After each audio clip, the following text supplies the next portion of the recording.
Hello guys, so I printed and mounted my first panel of multiboard.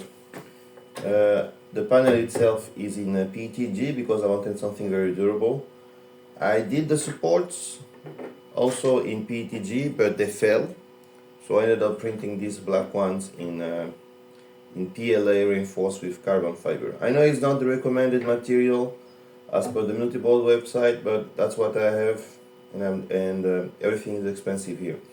So the first thing I noticed is that if you want to have direct connections on these squares directly, you need to have a good orientation or good printer. Mine is not so good to have the proper tolerances here. So this octagon is a little bit too big to fit here, and I'm actually using a file to try to make it smaller. Where's my file? Here, this one. I filed it a little bit, make it smaller. But if it's printed in this orientation, lying flat on the bed, yes, it is. You get the proper tolerances, and you just press fit with a little bit of force. The panel flexes a little bit. This one is PETG, so I think it's able to flex a bit more. I will see if I have the same effect with the PLA panel that I'm going to print. In comparison, I printed, but I know it's not. I printed a very small part of Exacom because that's just the part I need to fix my air quality sensor inside the printer.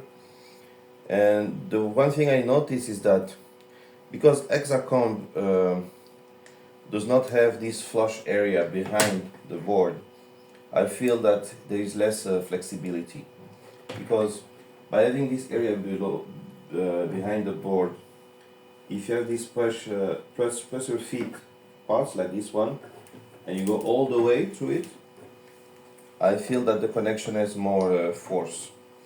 Although the Exacom, by being on the wall, I feel that the plastic is being supported by the wall, so maybe a little bit more has more strength there. Yeah, but I prefer the flexibility of the multi-board. So I basically have this connection and this connection, and I can find all sorts of models, and even one very interesting I'm going to show you in the next video. So that's progress so far. Let's see how it goes. Boom. Okay, let's so I have to file this a little bit, and let's see. Oh, it went down. This is, so you have two options. You can either connect directly like I did with this bottle holder for my my glue. Okay, it's good. It's very good. It's very good glue I use, not promotion. Yeah, it's a little bit toxic, and so you need to wash your hands after using. So you can either connect directly, like I did here, or you might need these adapters here, so you can connect these ones. So you have two options. You can either connect directly, or you can connect using this adapter. The problem I think here is the same. It's a question of orientation. If the orientation is not correct, the tolerance is a little bit too. It's not. You see, it doesn't go through easily, so it doesn't have a proper force. So yeah, you can connect it directly, or you can use an adapter. Where's the other part? Okay, I will find it. Okay, God bless you. I already had some Gridfinity stuff I printed in the past, but I gave up because I thought it was less organized, and also it was eating too much filament. But to reuse them, I printed this shelf, Gridfinity shelf, to use with the multiboard. But I should have printed 1x2. I printed a 2x2, which I think is too big. So let's see if it's useful. And okay, that's the logic, right? The tolerances. Maybe because I printed this one in PETG, maybe that's why it's not the correct tolerance, because I think this was planned to be used with planned to be printed with PLA. Okay, it's fixed.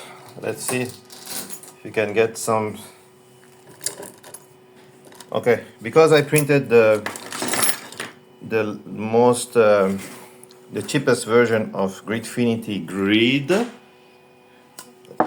I tried to use Velcro as a way to fix the bins in place.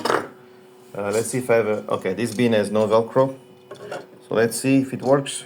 Yeah, it kind of works, but I think the same problem I already had with the concept of Gridfinity is that the bins themselves are completely mobile, so they can always fall down. But yeah, it looks good. I'm satisfied with the result, and I think having these different modes of connections is quite good for multiboard.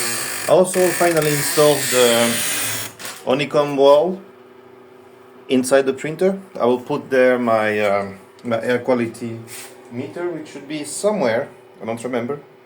But yeah, so that's what's going on now. Thank you very much for watching.